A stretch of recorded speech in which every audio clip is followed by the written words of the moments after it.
sobre el combate, el podcast dedicado al enfrentamiento armado. Entrevistas y tertulias con expertos y profesionales en la materia.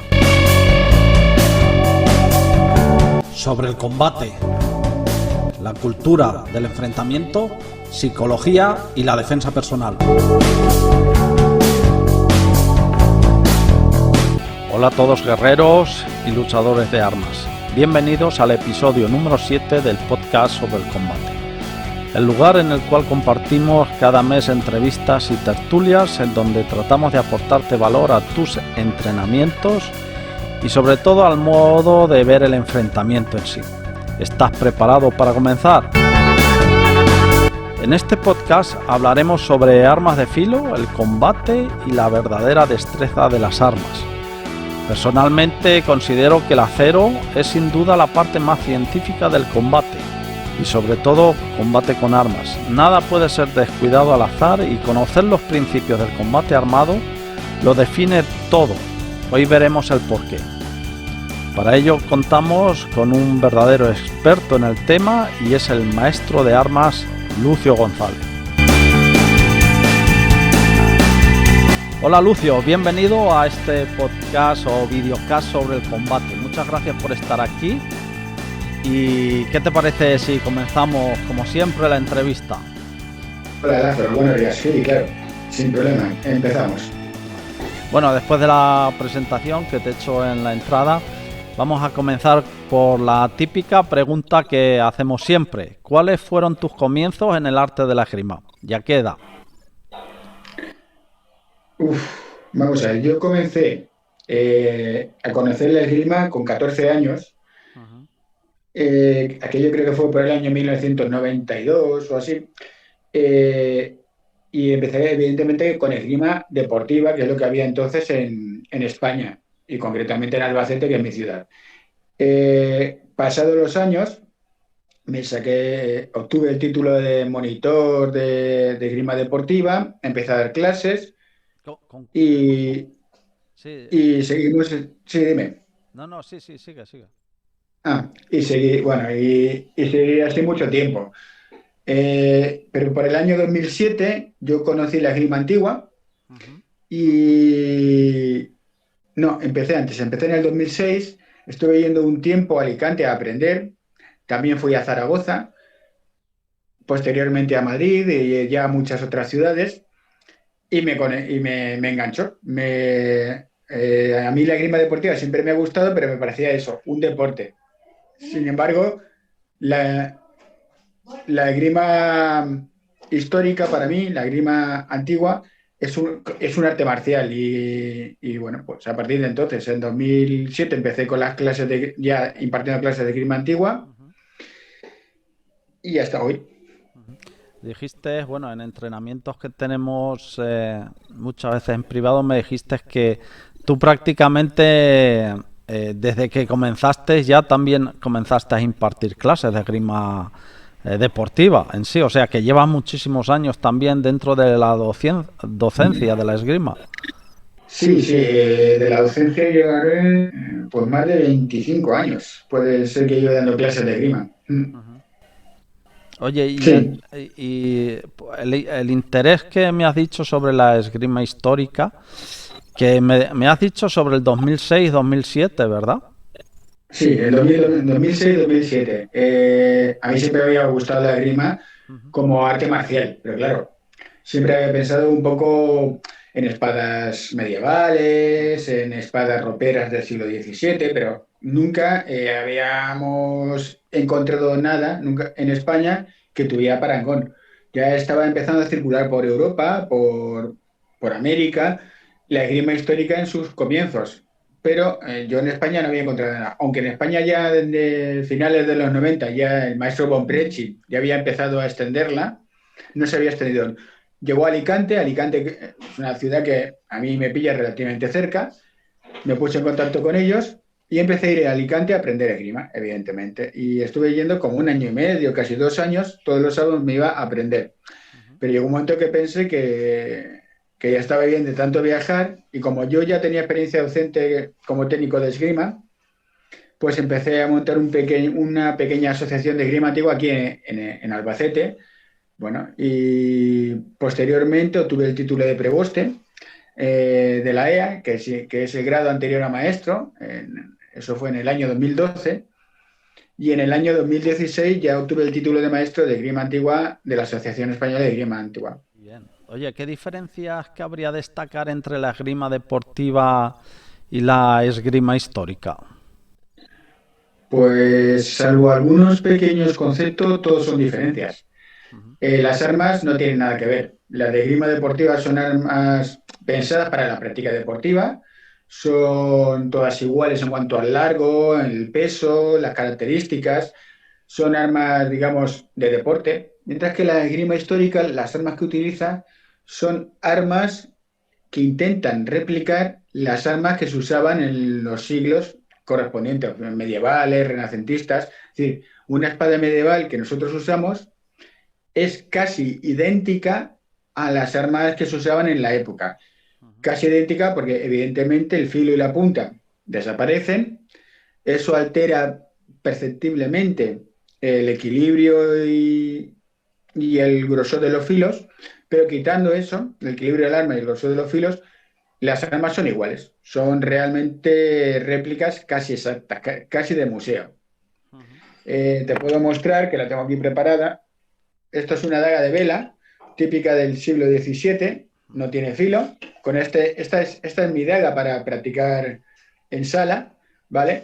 Las características de materiales, de equilibrio, de forma de elaboración son las mismas, ¿vale? Distribución de masas, son las mismas que tendría un arma real. La única diferencia, como te digo, es que ni pincha ni corta. Bien. Y hay diferencias, por ejemplo, esa es otra cosa, a la hora del manejo de un arma real y en este caso, aunque sean réplicas, un arma negra. Si fueran armas reales, por ejemplo, en el típico duelo, si fueran armas reales o son armas negras, ¿no? Por ejemplo, en el contacto, Sí. en la forma de manejo, etcétera, etcétera. A ver, fundamentalmente un arma negra y un arma blanca es la que está afilada, arma negra la que no. Fundamentalmente la diferencia es ninguna, excepto el filo. Pero es verdad que ese filo sí crea unas sensaciones y unas técnicas que varían perceptiblemente, varían bastante, dependiendo de cómo se apliquen. Por ejemplo, con un arma negra, establecer un atajo, es decir, intentar sujetar con tu hoja la hoja del contrario, se puede hacer, pero se hace peor que si el arma estuviera afilada. Entonces, tú te adaptas y cómo pones la mano, cómo colocas el cuerpo, cómo sujetas, cómo sientes, cambia mucho respecto de si el arma fuera blanca a un arma negra que es con la que usamos. Pero básicamente, eso son aplicaciones. La técnica es la misma. Simplemente hay que mutar un poquito la aplicación que hacemos de ella y además el espíritu con la que hacemos. No es lo mismo enfrentarte a un arma negra que a un arma blanca. Por mucho que queramos reproducir el sentimiento de los duelos que había en el siglo XVII, por ejemplo, al final terminamos no teniendo miedo a la espada. Por mucho que nos puedan hacer daños porque son espadas potentes, que son espadas rígidas, que son armas de acero, por mucho que eso pueda pasar, no es el mismo miedo que se tiene si el arma hubiera estado afilada, evidentemente. Entonces, si el arma está afilada, guardas más las distancias, las sujeciones las haces con mucho más cuidado, no te arriesgas a que te puedan herir por casualidad y desde luego no quieres un tocado doble, es decir, no quieres que haya un tocado que cada uno de los contrincantes se dé el uno al otro al mismo tiempo, sino que solo quieres dar tú y que no te toquen a ti. Y eso, pues, ese espíritu sí que se deja entrever cuando manejas un arma negra a un arma afilada. Sí, sí, no, totalmente de acuerdo contigo. Totalmente, vamos, el sentimiento ese del miedo a la muerte no se tiene, eso sí. Eso es algo que siempre decimos aquí sobre el combate.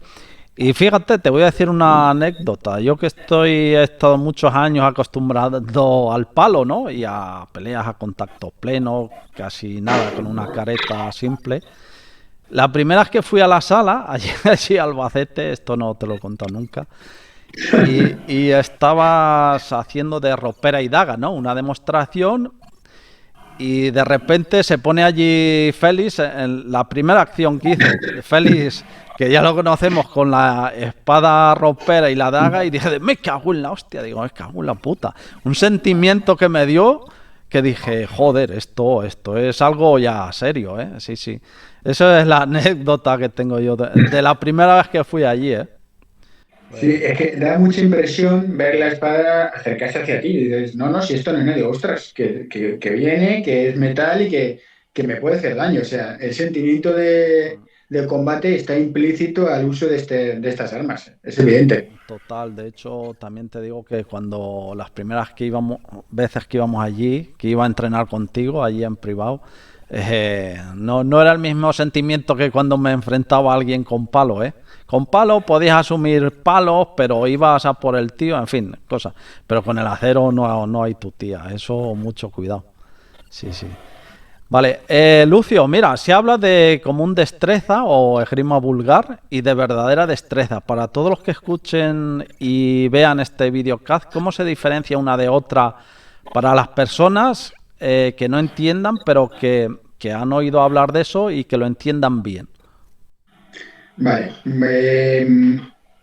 Para explicarlo de una forma muy sencilla, cuando yo realizo técnicas de vulgar o común destreza, confío más en la velocidad, la fuerza, mis cualidades físicas y un intento de engaño o de sometimiento basado sobre todo en las cualidades físicas de la persona que las realiza, ¿vale? Es decir, un poco kamikaze.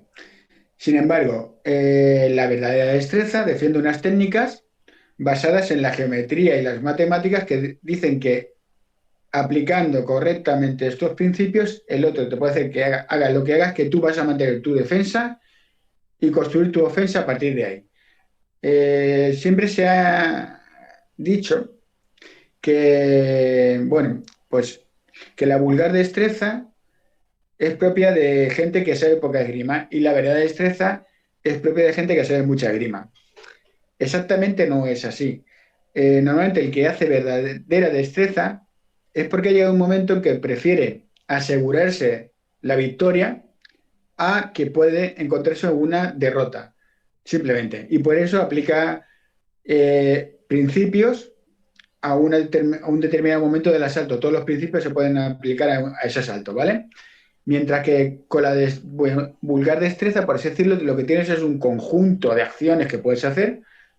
Puedes sumar 30 acciones si nos remitimos a un tratado que la recogía, que era el de Cruzodo y Peralta, 30, puedes sumar 30 acciones.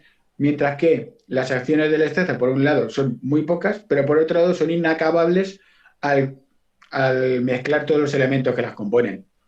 Es decir, vulgar destreza, mucha intuición, mucho coraje, cerrar medios muy rápidos, acciones rápidas, potentes, explosivas, pero que dejan abierto el camino a que te encuentres a que seas herido mientras la realizas o antes o después, en cualquiera de los tres momentos. La verdad destreza busca que tu herida sea la única.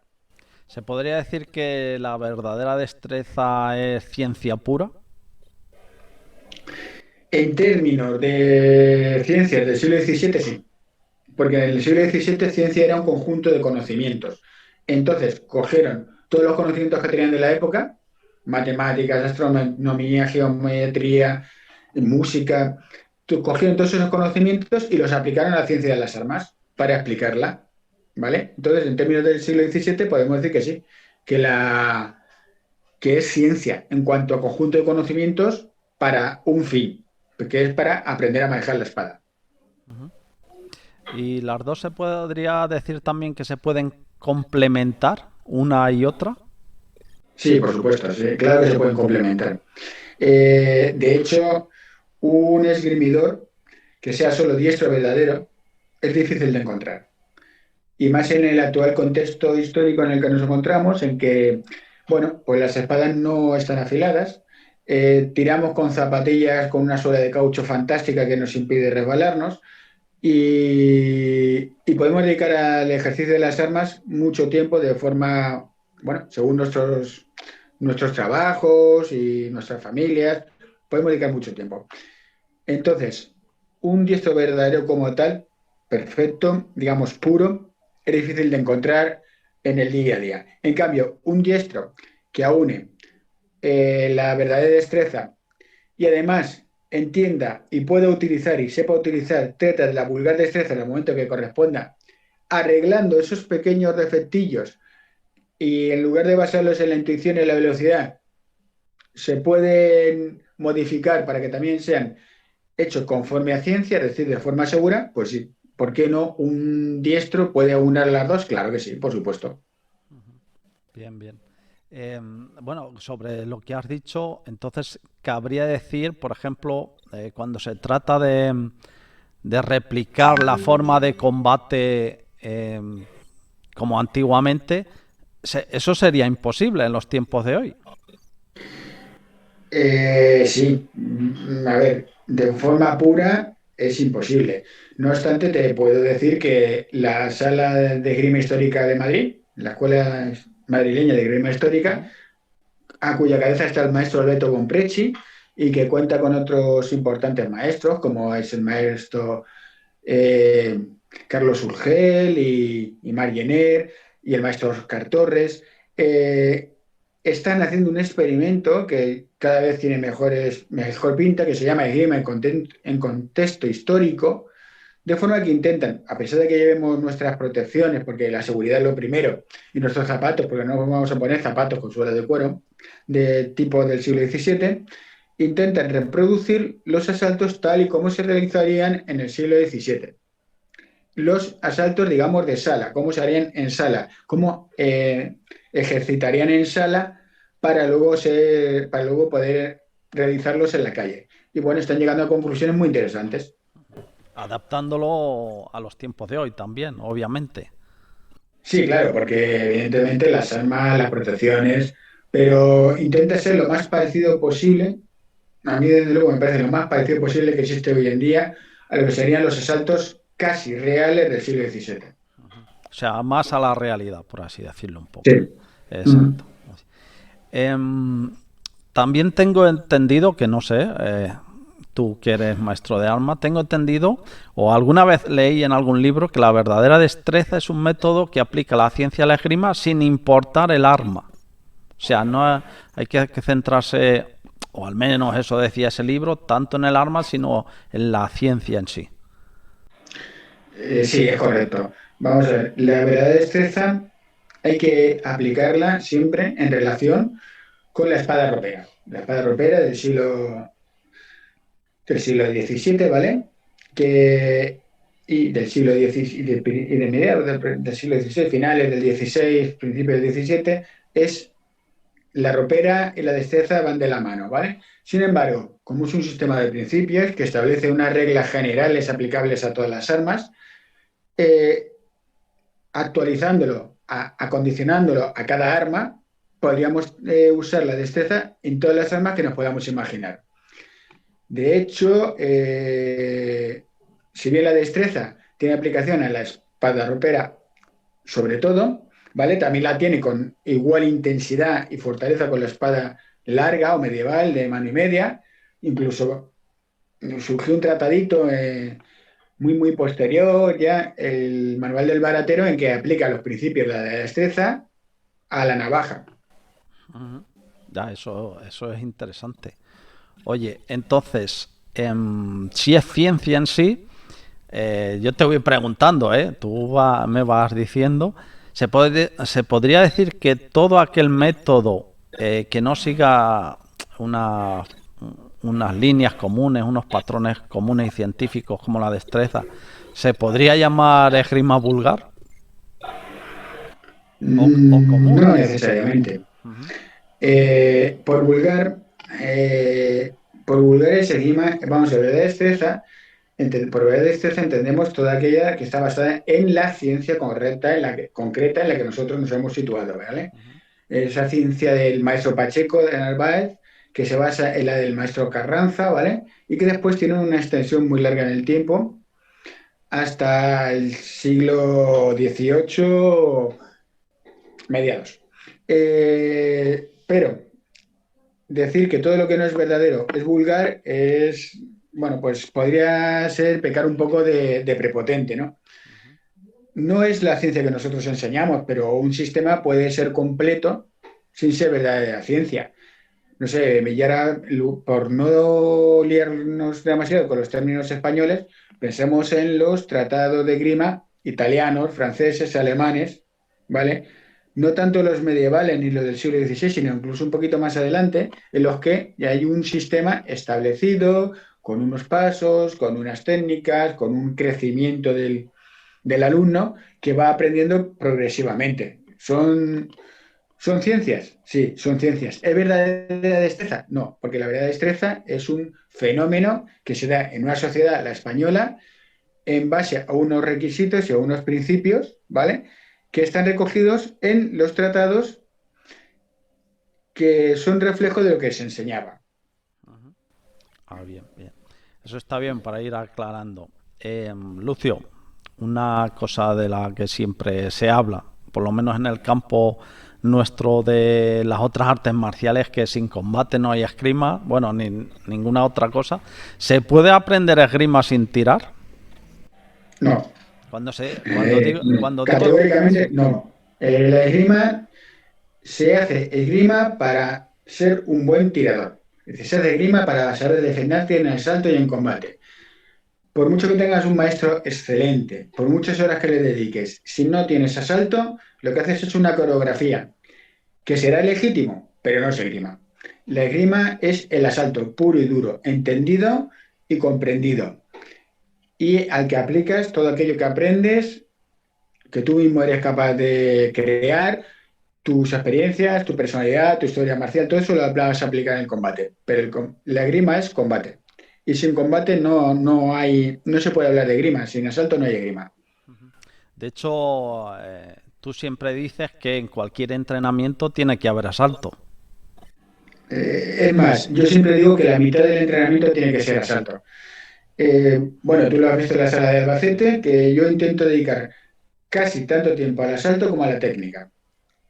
Porque al final entiendo que cuando tú vas a demostrar lo que sabes hacer, lo vas a demostrar en el asalto y de forma aplicada con otro contendiente, con otro tirador, con otro asaltante, que te va a poner una serie de dificultades según su forma de tirar, que pueden variar según su personalidad, su físico o su forma de entender la esgrima. Y tú vas a tener que solucionarlas. Muchas veces en asaltos eh, te hacen algo que no te esperas, ¿vale? Por decir que te han hecho algo que no es conforme a ciencia y que está mal, pero que te han tocado, para mí es buscar una excusa. Yo creo que un buen tirador, un buen esgrimista, debe ser capaz de enfrentarse a todo sin excusas de cómo tira el otro, del arma que utiliza o si son distintas las armas, por ejemplo. Es decir, el combate es fundamental. Y el combate demuestra que lo que tú aprendes o lo que tú enseñas si eres un profesor es real, es verdadero. Totalmente de acuerdo. De hecho, esa fue una de las cosas que yo siempre digo a todo el mundo con el que voy, bueno, y a ti también te lo dije, que bueno, me hiciste un Santo Cristo allí y dije, aquí hay que estar, porque demostraste lo que hacías. Normalmente cuando yo entreno con alguien es porque demuestra lo que hace y bueno, y muchas otras cosas, ¿no? Pero desde luego eso me sorprendió, me sorprendió mucho. Lucio, personalmente me dedico a las artes marciales de combate y veo imprescindible el combate, estamos en la misma filosofía. Y también el trabajo de acero y la esgrima histórica para poder entenderlas, aunque también depende del profesor, eso es cierto, ¿no? ¿Qué beneficios para todo artista marcial crees que puede aportar el trabajo de la esgrima histórica? Aquellos que, por ejemplo, hacen, por ejemplo, mano vacía, cualquier mano vacía, aunque yo ya tengo mis razones, pero quiero que tu punto de vista, ¿sí? ¿Qué les puede aportar la esgrima histórica como arte marcial a aquellos que vienen ya de otras artes marciales, pero de mano vacía? Bueno, ante todo lo que la esgrima histórica te va a aportar desde mi personal punto de vista, es sensación de combate y sensación de necesidad de protegerte. Porque muchas veces en la esgrima a mano vacía, que también la hemos hecho, tienes la sensación de que puedes recibir un golpe y tú puedes dar otro. ¿Por qué? Porque un solo golpe no es mortal de necesidad o no tiene por qué serlo. Puede serlo.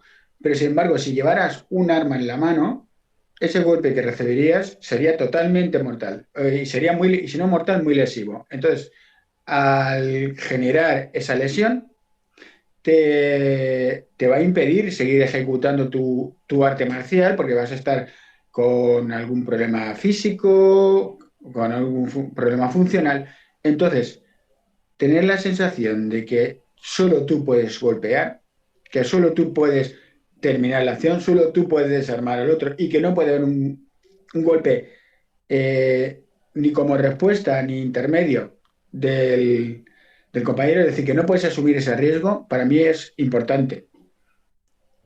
Sí, sí, no, totalmente de acuerdo. Aparte el sentimiento del acero no tiene nada que ver con el palo. Totalmente. Yo siempre digo que el palo te da sentimiento de dolor. El acero te da sentimiento de muerte. Como tú dices, que tienes que estar, vamos, no cabe error con el acero. Bueno, y lo están demostrando muchísimos vídeos que salen por ahí de peleas entre palos, cuchillos, machetes, etcétera, etcétera. Para mí, desde luego, es uno de los... te, te proporciona sobre todo entender lo que haces y mucha ciencia, mucha ciencia. Bueno, aparte de otros beneficios, ¿sí? Lucio, háblanos un poco de todas las salas que diriges y qué armas sueles trabajar. Bueno, dirigir, lo que es dirigir como tal, solo dirijo la sala de armas de Albacete, evidentemente. Lo que pasa es que hay salas que dependen de nosotros en su proceso de consolidación como salas independientes que prácticamente ya lo son. Hablo de la sala de Villena, que es la más veterana, la sala de Alcoy, que están entrando en Concentaina, ¿vale? Las salas de Murcia y Cartagena, que están llevando ya su propia forma de entender la esgrima y de entender el crecimiento de la esgrima. Yo permanezco ahí un poco como profesor tutor, nada más, aunque desde el principio, claro, yo les transmití mi forma de entenderlo. Mi forma de entender la esgrima, donde se puede ver, o mi forma de transmitir, de entender la enseñanza, se ve sobre todo en la sala de Albacete. Yo entiendo que la esgrima es ante todo combate, siempre lo he dicho, es siempre combate. Cómo realizas ese combate es súper importante. Ahí entra en juego la ciencia y la verdadera destreza. No de cualquier manera. Un combate en el que tú puedes ser herido a continuación o, o durante tu acción, para mí es un combate mal realizado, mal ejecutado.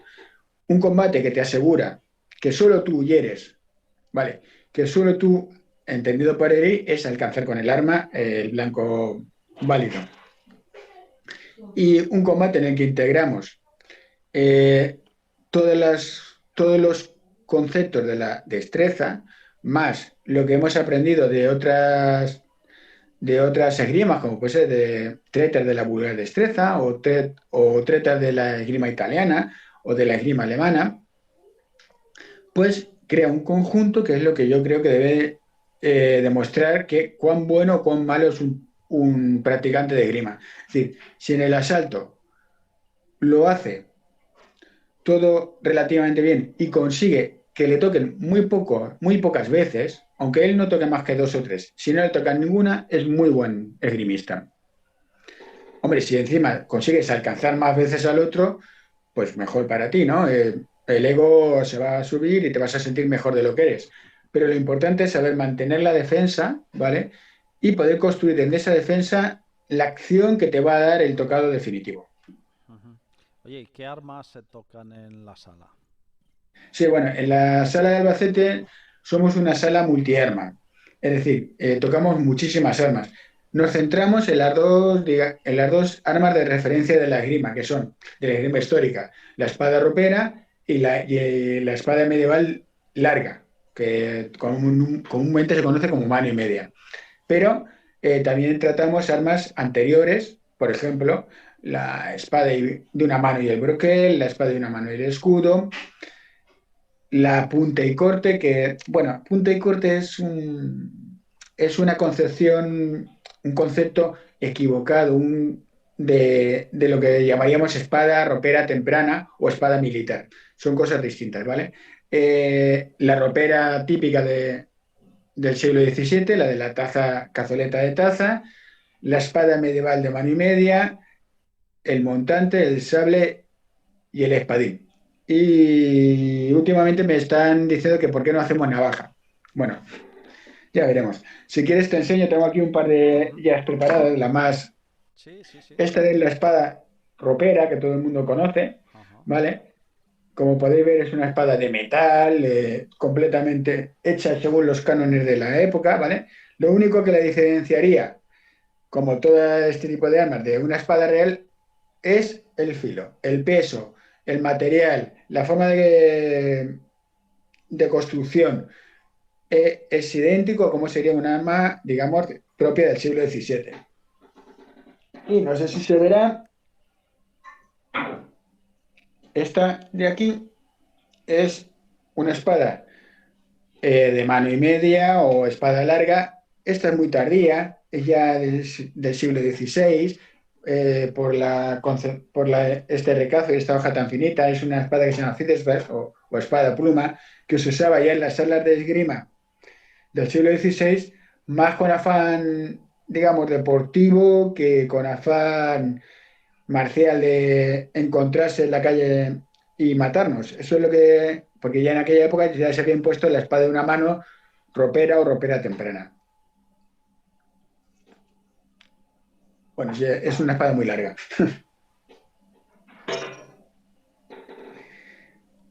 Muy bien. Se me ha olvidado comentar que, por ejemplo, la sala de Albacete es, digamos, la sala que auspició eh, una de las disciplinas de la esgrima histórica que había permanecido un poco oculta, ¿no?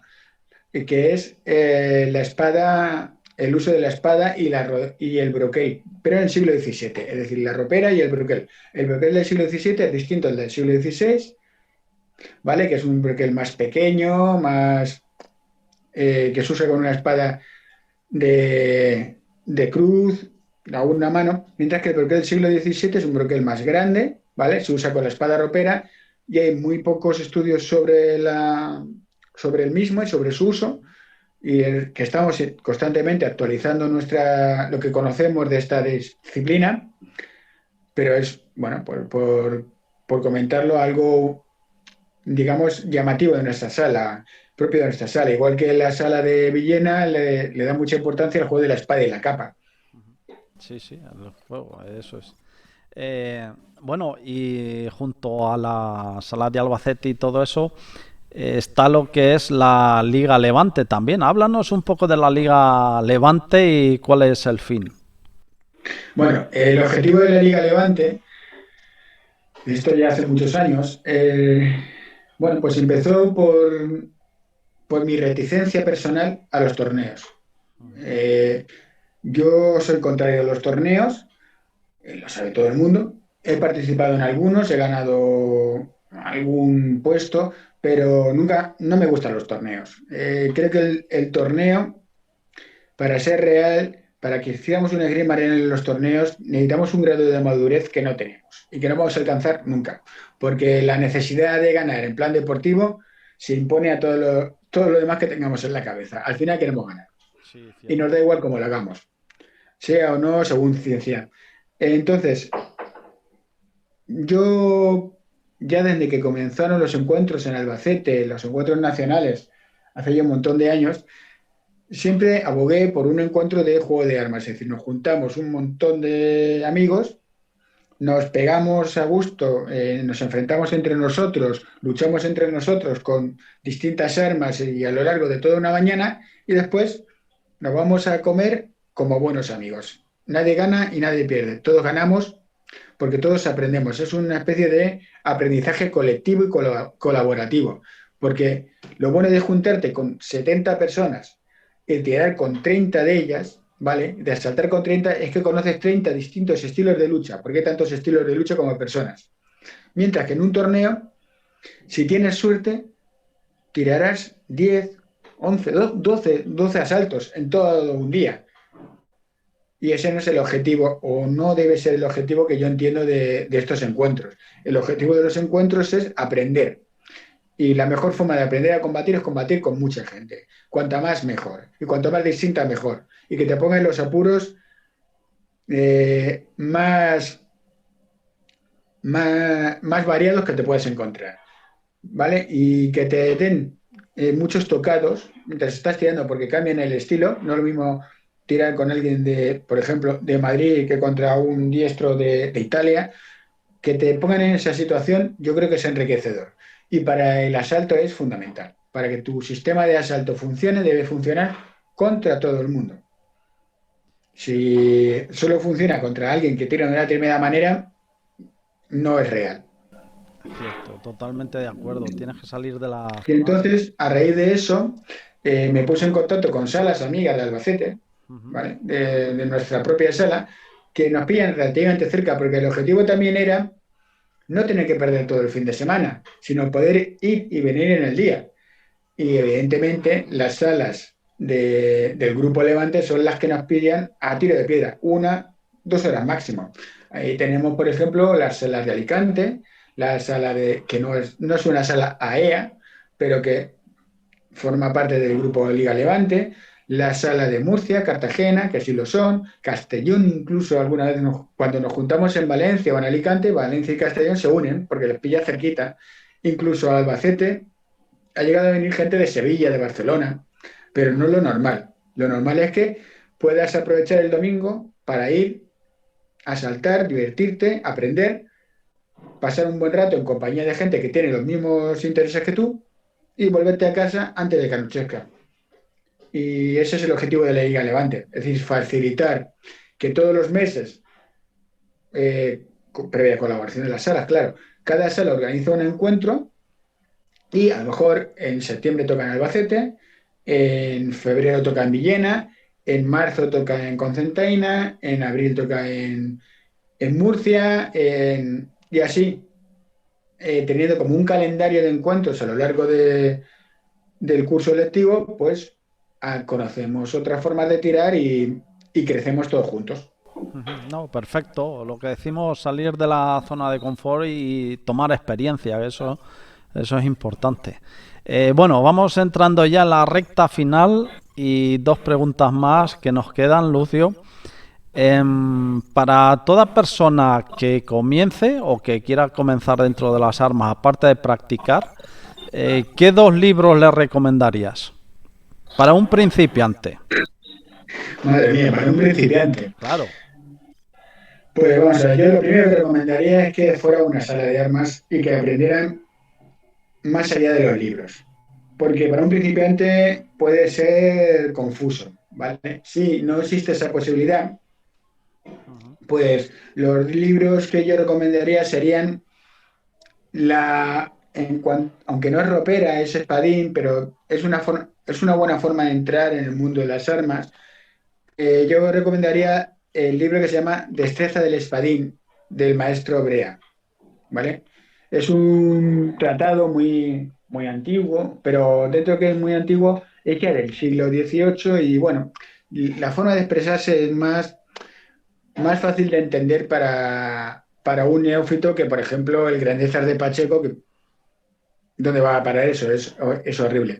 Y una vez que ya sí hemos entrado un poco en la dinámica, de que ya comprendemos la terminología, la filosofía, ya cuando nos dicen el nombre de los movimientos o de las acciones no nos volvemos locos y no nos perdemos, gracias a haberlo experimentado en una sala de armas o con un maestro, el siguiente libro que yo recomendaría es el que se llama Modo fácil y nuevo de examinarse los maestros de las armas, que es del maestro Pacheco, y es el que, a mi modo de ver, de forma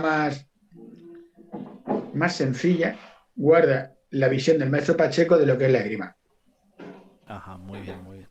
Bueno, terminando, Lucio, de esta entrevista interesante, para todos los que estén siguiendo nuestros videocasts y podcasts, obviamente, ¿cuáles son tus proyectos futuros? Uy, pues mis proyectos futuros, mi proyecto futuro es que las salas que son dependientes, por decirlo de alguna forma, dependiente, no me gusta esa palabra, que están relacionadas con Albacete, alcancen ese nivel de madurez, ¿vale? Como para ser salas independientes, es decir, que Murcia, Cartagena, Cocentaina y Villena se conviertan en salas que sean referencias por sí mismas. Y yo creo que ya están vamos, de hecho ya lo son, ¿vale? Las personas que están a su cargo son personas, bueno, pues están en proceso de formación algunas y otras muy formadas, que han demostrado ya su compromiso con la esgrima y con la esgrima histórica, y creo que están más que preparados para asumir esa personalidad dentro del panorama nacional. Por otro lado, yo a nivel personal estoy implicado, digamos, en la esgrima del siglo XVI. Nunca me había interesado digamos, como una categoría específica de la esgrima, pero dada la diferencia de las armas con respecto a las del siglo XVII, estoy haciendo estudios sobre la esgrima con espada, de espada militar o espada de punta y corte civil, dependiendo pues, la que esté usando, con rodela, con broquel y con daga, porque la daga del siglo XVI es muy, muy distinta a la espada a la daga del siglo XVII, por ejemplo, con lo cual hay acciones que se pueden hacer y acciones que no. Entonces, como crean una diferencia tan grande con la esgrima, digamos, y él tiene una especificidad tan concreta, me están interesando especialmente ahora. Muy bien, eso suena interesante, muy interesante. Bien, y entonces para acabar ya como conclusión, se podría decir que para todo practicante de armas de impacto, bastón, personalmente también creo imprescindible entender el lenguaje de las armas de acero. No solo por su ciencia, sino porque te transmite el sentimiento ese diferente al no tener posibilidad de cometer errores. Y que creo y pienso que la esgrima histórica puede ser un gran aporte para entender lo que hacemos. ¿Alguna cosa más, Lucio? Pues poco más, lo has resumido muy bien. En sí, la esgrima, la destreza es un lenguaje, es decir, cuando yo describo como con un determinado nombre una determinada acción que hago con la mano, en realidad lo que estoy haciendo es explicar lo que está pasando para comprenderlo. Y eso creo que es connatural a todos los practicantes de las artes marciales. No solo es meternos a darnos golpes sin sentido y sin saber qué está pasando,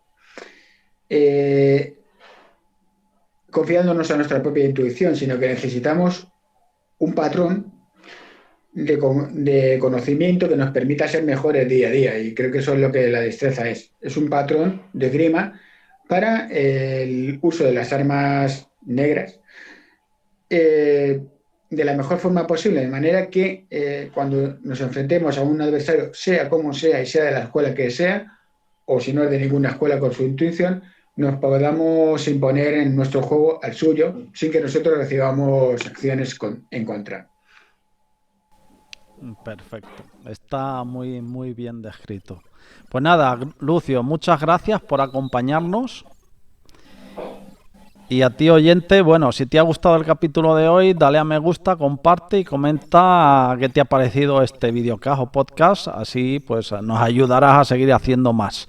Te esperamos en el próximo episodio y hasta entonces nos vemos en las redes. Muchas gracias, Lucio, por estar aquí, por darnos esta clase de verdadera destreza y del manejo de las armas. Muchas gracias a ti, Lázaro, por darme la oportunidad. Y nada, a ver si pasa pronto esta situación en la que nos encontramos y volvemos a encontrarnos espada en mano, que es lo que nos gusta a todos. Seguro que sí. Hasta luego. Hasta luego. Sobre el combate. el podcast dedicado al enfrentamiento armado.